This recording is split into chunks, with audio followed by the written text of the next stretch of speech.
Finally, part E, it says explain why this sampling method might not provide an accurate representation of the amount of time all students. Now, they've even put in bold here, guys, all students, because all students in the school spend doing their homework.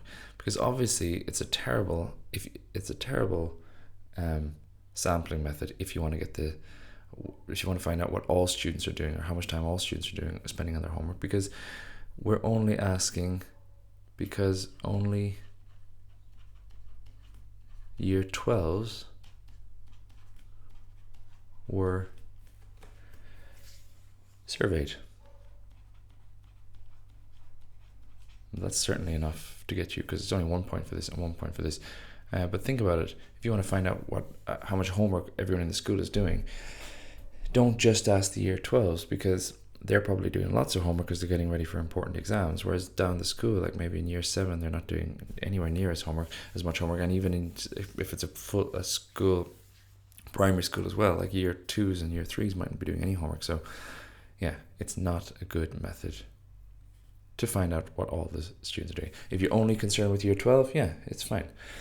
A more appropriate sampling method, right, the word they're looking for here is stratified sampling.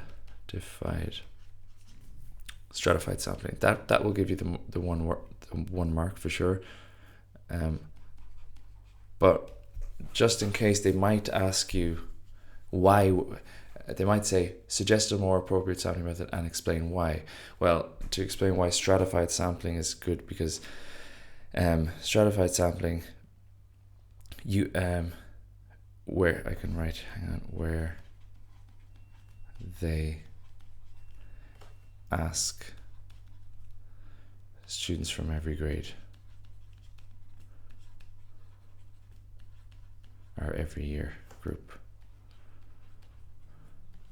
And remember, in stratified sampling, you will keep the proportions. So for example, if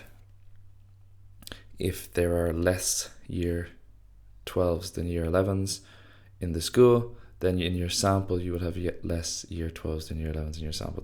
The proportions are kept the same. This is just worth remembering for stratified sampling. But certainly for this question, for 2 marks, this is fine and this is fine. Okay, that's it, guys. I'll see you for the next question.